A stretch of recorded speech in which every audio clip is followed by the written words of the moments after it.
창세기 15장 1절에서 11절까지의 말씀입니다. 창세기 15장 1절에서 11절까지의 말씀입니다. 이후에 여호와의 말씀이 환상 중에 아브라함에게 임하여 이르시되 아브라함아 두려워하지 말라. 나는 내 방패요 너의 지극히 큰 상급이니라. 아브라함이 이르되 주 여호와여 무엇을 내게 주시려 하시나이까. 나는 자식이 없사오니 나의 상속자는 이 다메섹 사람 엘리에셀이니이다. 아브라함이 또 이르되 주께서 내게 씨를 주지 아니하셨으니 내 집에서 길린 자가 내 상속자가 될 것이니이다.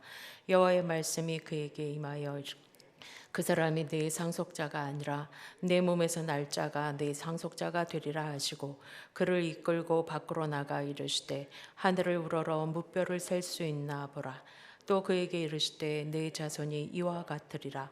아브라함이 여호와를 믿으니 여호와께서 이를 그의 의로 여기시고 또 그에게 이르시되 나는 이 땅을 내게 주어 소유를 삼게 하려고 너를 갈대아인의 우르에서 이끌어낸 여호와니라.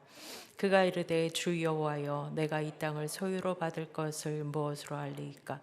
여호와께서 그에게 이르시되 나를 위하여 3년 된 암소와 3년 된 암염소와 3년 된 순양과 반필기독과 집비둘기 새끼를 가져올지니라.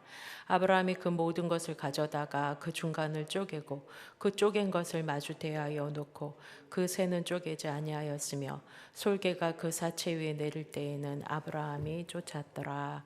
아멘. 몇 해 전에 적재라는 가수가 부른 별 보러 가자라는 곡이 인기를 얻었고 또 그 즈음부터 별 보러 다니는 사람들이 많이 늘어났습니다. 그래서 그 별 보기 동호회 회원이 급증했다라는 기사를 봤는데 도심에서는 네온 사인이나 가로등 때문에 불빛이 가려져서 보이지 않기 때문에 몇 시간씩을 달려가서 별이 잘 보인다는 핫스팟을 찾아다닙니다. 심지어 별을 보기 위해서 해외 원정 투어도 인기라고 합니다. 우리가 별이라고 하면 예전부터 사랑하는 사람들 사이에서 너를 위해서라면 내가 저 하늘의 별이라도 따다 줄 수 있어 라고 하든가 이 별은 나의 별, 저 별은 너의 별 하기도 하면서 사람들은 손에 잡히지 않기 때문에 뭔가 더 신비로운 느낌을 주기도 하는 그 우주 공간에 떠 있는 그 반짝이는 물체에 의미를 부여하고 바라보곤 해왔습니다. 오늘 성경에도 이 별이 상징하는 것들이 나타나고 있습니다. 주님이 탄생하는 그 탄생을 기다리고 있는 지금과 같은 대림절 기간에 등장하는 이야기 중에 하나가 꼭 있죠. 별을 연구하던 동방 박사들이 떠오른 큰 별을 보고는 오랜 세월 기다리던 메시아가 드디어 탄생했다라고 확신하고 오직 그 별을 의지해서 별을 따라 그 먼고 먼 길을 낙타를 타고 와서 구유에 누이신 아기 예수님을 경배하고 찾아옵니다. 그리고 오늘 본문에는 그 누구보다도 섬세하고 놀라운 예술성을 지신 하나님께서 아브라함이 아직 아브라함일 때 하늘의 별을 보여주시면서 당신의 약속을 확인시키시는 장면이 나타납니다. 이미 이전 12장에서 아브라함에게 너의 고향 친척 아비 집을 떠나라 라고 명령하실 때부터 하나님은 약속의 축복을 주셨었습니다. 내가 너로 큰 민족을 이루게 하고 너에게 복을 주어 창대하게 하리니 너는 복이 될지라 말씀하셨습니다. 그래서 주신 약속대로 재물의 복은 이미 받아 부요해진 아브라함과 롯이 흩어져서 더 넓은 땅을 차지할 때도 하나님은 다시 말씀하시길 13장에서 여호와께서 아브라함에게 말씀하시되 너는 눈을 들어 너 있는 곳에서 북쪽과 남쪽 그리고 동쪽과 서쪽을 바라봐라. 보이는 이 땅을 내가 너와 너 자손에게 주리니 영원히 이르리라는 복을 말씀해 주셨었습니다. 그리고 세 번째로 오늘 여호와 하나님께서 주의 큰 복을 받아 부유한 인생을 살아가고 있는 아브라함에게 다시금 나타나 복을 명하고 계십니다. 여호와의 말씀이 환상 중에 아브라함에게 임하여 이르되 아브라함아 두려워하지 말라. 나는 너의 방패요 너의 지극히 큰 상급이니라. 만약 나의 삶에 하나님께서 이렇게 중간중간 삶의 여정마다 나타나셔서 직접 말씀하시거나 환상을 보여주시거나 그러면서 축복해 주시겠다고 약속해 주셨다고 하면 더 바랄 것도 없고 두려울 것도 없고 말로 다 할 수 없는 감격으로 너무 행복하고 아무런 아쉬움이 없을 것 같습니다. 그런데 지금 아브라함의 분위기는 좀 요상합니다. 그런 그가 이해가 가는 것도 하나님이 약을 올리시는 것도 아니고 말씀하신 복을 받기는 받은 것도 있는데 그 중에서도 자신이 간절하게 소원해 온 기도의 제목이요, 하나님께서도 계속 말씀하고 계신 이 자손의 축복만큼은 아직도 허락하지 않으시면서 말씀으로만 계속하고 계시는 겁니다. 당시에는 가문을 이을 자손과 또 그 자손에게 기업을 물려주는 것이 아주 중요한 일이 되었는데, 자손은 있지만 물려준 기업이 없다면 그것도 큰일이겠지만, 지금은 아브라함에게는 물을 기업은 있지만 자손이 없으니 그 기업의 의미마저 무색해지고 있는 것입니다. 그런데도 하나님은 계속해서 말씀하시길, 내가 너로 큰 민족을 이루게 하고 창대하게 하겠다.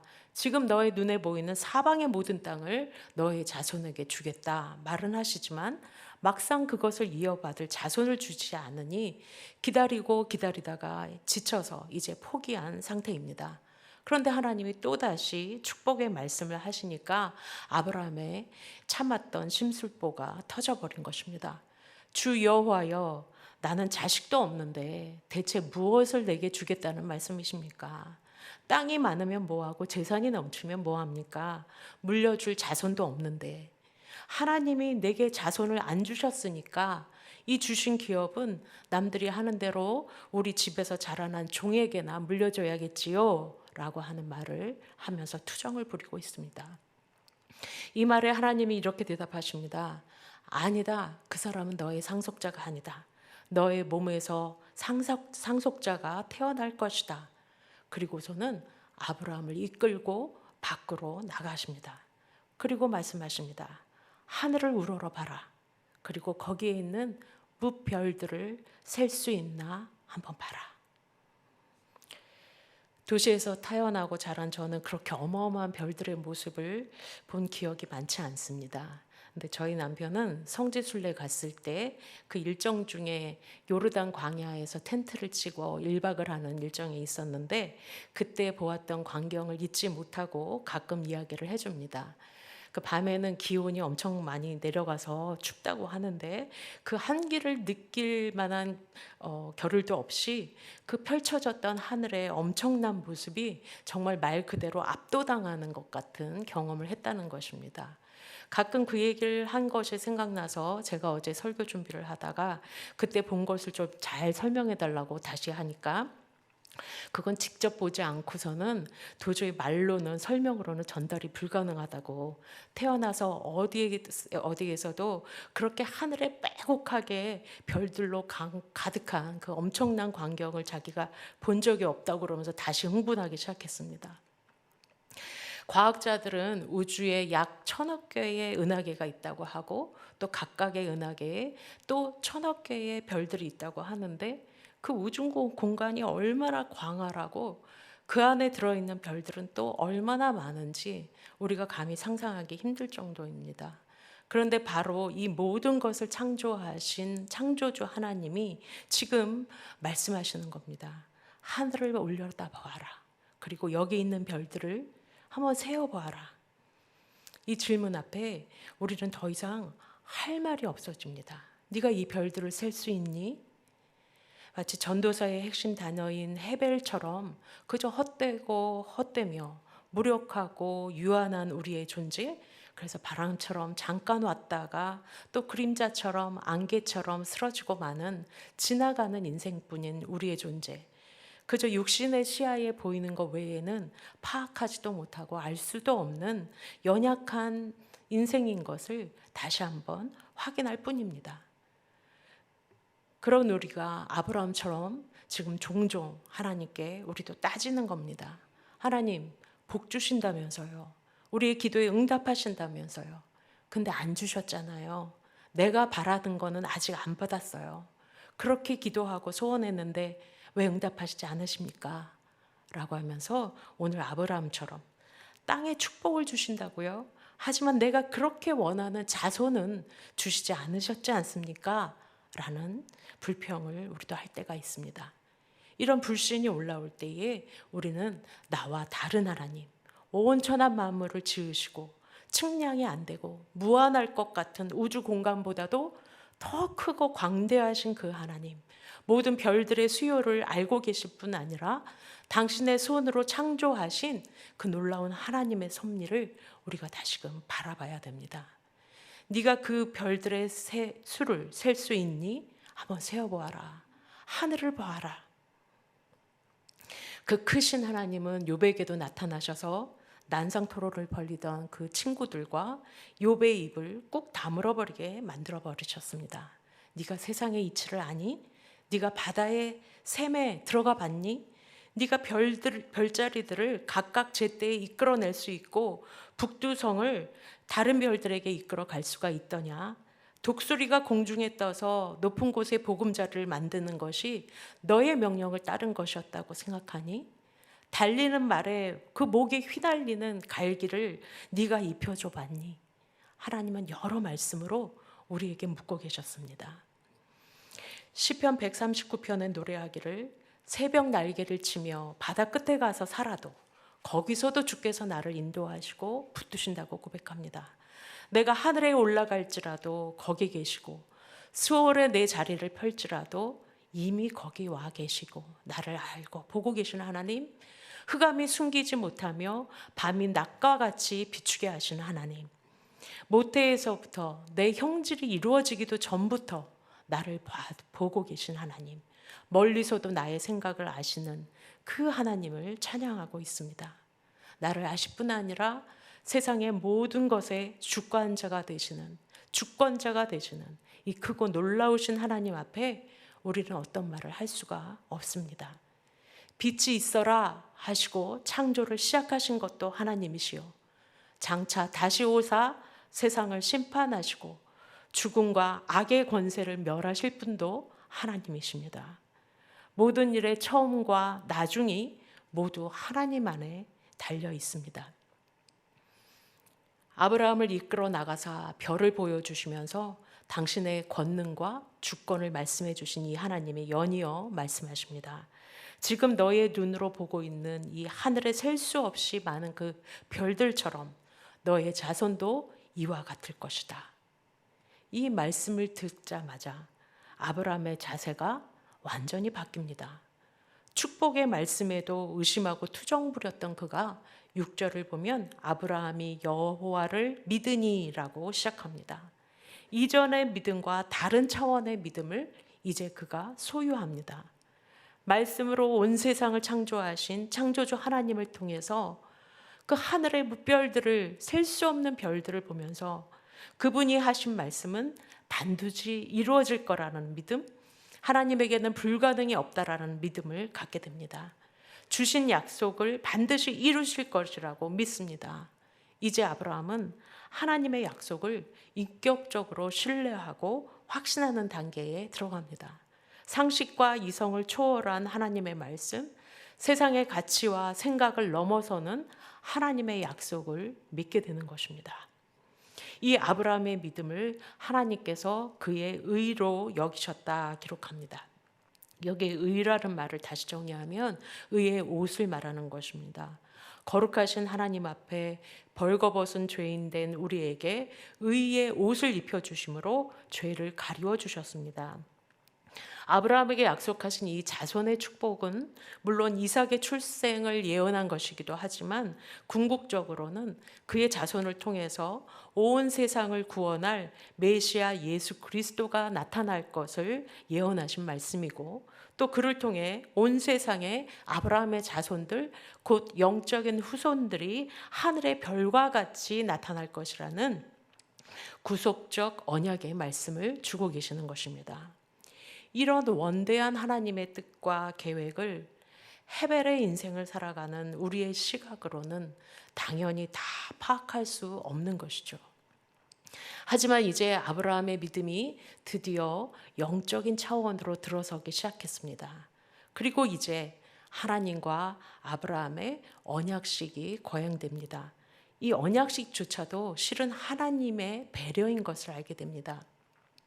하나님께 이런 형식적인 절차가 굳이 필요하겠습니까? 이거는 우리에게 증거를 주시려고 하는, 우리에게 확신을 주시려고 하는 하나님의 철저한 배려로 보입니다. 당시 고대 국가에서는 언약이나 동맹을 체결하고 난 후에 보증을 위해서 시행했던 보편적인 관습의 절차였습니다. 그래서 아브라함한테는 꽤 익숙한 과정이었을 것입니다. 계약을 맺은 쌍방이 잡은 짐승을 정확히 2등분해서 나눈 다음에 쌍방이 서로 손을 잡고 그 가운데를 지나갑니다. 곧 죽음을 각오하고서라도 이 약속을 지키겠다고 하는 다짐의 서약을 주고받는 것입니다. 아브라함이 이제 흔들림이 없는 하나님의 약속을 믿고 의지하기로, 그 별을 따라가기로 작정하는 것입니다.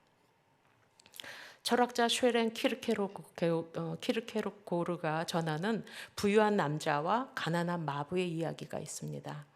어두운 밤길을 마차 한 대가 달리고 있습니다. 그 마차에 있는 두 사람 중 한 사람은 환한 불빛을 누리고 있고 또 한 사람은 차가운 밤 공기와 싸우고 있는 중입니다. 부유한 남자는 아름다운 수로 장식된 마차 안에서 따뜻한 공기와 아늑함을 누리고 있습니다. 하지만 그는 마차의 천정 너머에 있는 쏟아지는 별들의 향연을 전혀 보지 못합니다.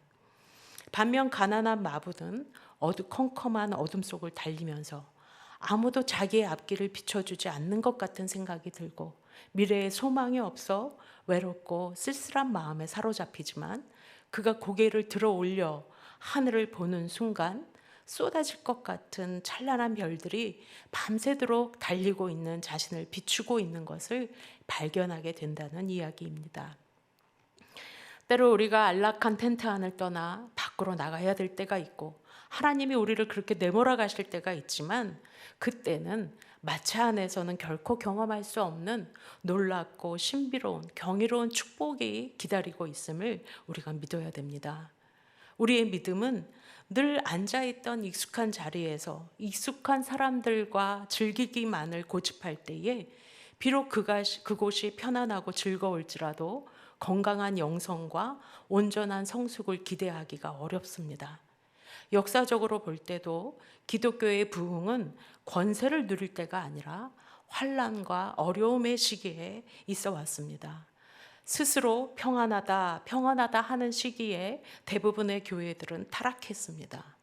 성도 개인적으로도 하나님께서 안락한 자리를 벗어나게 하시고 우리의 육신의 소욕을 만족시키고 나의 안일과 또 일신의 그 편안함을 즐기던 자리를 벗어나게 하시고 그래서 차가운 공기와 앞을 내다볼 수 없는 상황으로 인도하실지라도 하지만 그때가 우리의 신앙이 오늘 아브라함과 같이 한층 더 성숙해질 수 있는 기회이며 거기서 눈을 들어 하늘을 보게 될 때에 우리가 약속을 확인하고 하나님과 더 깊은 언약의 관계에 들어가게 될 것입니다. 기독교는 안정을 추구하는 종교가 아닙니다. 우리가 말하는 샬롬은 죽음을 이겨내는 평화입니다. 갈등과 분열을 넘어서는 평강입니다. 신앙이 한자리에 정체되어 있다라는 것은 죽어가고 있다라는 것입니다. 교회의 영성이 세상으로 흘러 들어가서 세상을 향하지 않고 은혜 받은 자리에 머물러 있다는 것은 부패되기 시작됐다는 증거가 됩니다. 안전한 마차 안에서 일신의 안위와 나의 만족과 유익만을 구하며 자족하는 것보다 우리의 손을 밖으로 이끌어내셔서 불편할지라도 때로 어색하고 낯설지라도 약속의 별을 보여주시는 그 걸음을 따라가는 것이 훨씬 더 아름답습니다. 저희 아이가 어렸을 때 그 아이방 천장에 야광별을 잔뜩 사다가 잔뜩 붙였던 경험이 있습니다. 그런데 언제까지나 그 아이가 가짜 플라스틱 별을 보고만 있을 수는 없습니다. 자라난 아이는 밖으로 나가서 도심의 화려한 네온사인과 비교할 수 없는 그 찬란한 별빛, 어둠 속에서도 찬란하게 빛나고 있는 그 별을 직접 자신의 눈으로 보아야 하는 것입니다. 실은 어젯밤에도 8시에 친구가 운전하는 차를 타고 밤바다를 보고 오겠다라는 아들의 연락을 받고 폭설 예고가 계속 오고 있는데 뜯어 말려야 소용이 없는 아들 앞에 주의할 점만 알려두고, 근데 마침 오늘 준비하는 설교의 내용이 이것이라 갈등하는 가운데 할 수 없이 허락을 하고는 저는 그냥 잠이 들었습니다. 꼭 연락을 해라, 안전하게 다녀라. 근데 기어코 이사하기 전에 친구들하고 시간이 없어서 맞춘 시간이 이 시간이고, 중학교 때부터 친하게 지냈던 친구들하고 이별 여행을 갔다 와야겠다, 바다를 보고 와야겠다. 그래서 허락을 했습니다. 밤 2시에 전화가 왔습니다. 자기 핸드폰 배터리가 떨어져서 연락이 안 되면 엄마가 걱정할까 봐 30분 전에 출발했다고 연락이 왔습니다. 그 전화를 받고 또 편안하게 저는 잠들었습니다. 눈 떠서 6시, 5시 좀 넘어 일어나서 방에 가보니까 한 4시 넘어 들어와서 거의 잠들어 있는 걸 보고, 물론 위험한 일이 있을 수도 있고 예상치 못한 일들이 벌어질 수도 있지만 허락하길 잘했다라는 생각을 했습니다. 물론 일이 발생했다라고 그러면 후회하고 또 자책했을지도 모르겠지만, 그 아이의 눈으로 그 2시에 전화가 왔을 때 바다를 보고 난 후 막 들떠 있고 행복해하는 목소리로 전화하는 걸 보고서는 잘했다는 생각을 했습니다. 저 역시 하나님 앞에서 내 손을 이끌고 별을 보자고 요청하실 때 내가 또 어떻게 응답할까 다시금 생각해 봤습니다. 하나님께서 우리를 광야로 이끌거나 나와 함께 별을 보러 가지 않겠니? 라고 우리를 이끌고 나가신다면 여러분 어떻게 하시겠습니까? 여러분 기꺼이 응답하시면서 내 자리에서 보이는 마차의 천정이 아니라 늘 즐기고 있던 그 자리를 툴툴 털고 일어나서 하나님이 새로운 약속을 주시고 새로운 언약을 주시고 또 한 해를 마무리하고 새로운 날들을 주실 때에 우리를 통해 이루시고자 하는 그 놀라운 계획들을 하나님이 보여주시는 별을 통해 보실 수 있기를 바랍니다. 각자의 광야는 다를지라도 하나님이 나에게 보여주시는 별이 분명히 있습니다. 우리는 그 자리를 털고 일어나 벌떡 일어나 보여주시는 그 하늘을 바라보고 그 별들의 수요를 세면서 우리는 하나님의 전능하심에 다가갈 수 없지만 놀랍고 계획하시고 선하신 적정하신 그 예정 가운데 우리를 이끄시는 것을 우리가 분명히 믿어야 될 것입니다. 동방박사들처럼 그 약속의 별만 따라간다고 하면 구유에 누이신 아기 예수님, 우리의 소망이시요 세상의 구원이 되신 그 분을 우리가 직접 만날 수 있게 될 것입니다. 우리의 별은 세상의 소망이신 예수 그리스도입니다. 길이요 진리이신 예수 그리스도요 축복과 생명의 말씀이신 예수 그리스도이십니다. 영원히 내가 너와 함께 하리라, 우리와 함께 하신다고 약속하신 임마누엘 예수 그리스도이십니다. 어디서든 우리의 눈을 들어 그 별을 바라보는 자가 마침내 승리할 것입니다. 언제 어디서나 네가 하늘의 별들을 셀 수 있느냐 두려워 말아라, 내가 너를 축복하리라 말씀하신 하나님의 권능과 약속을 붙드시는 성도가 되시기를 소원하고 축복합니다. 기도드리시겠습니다.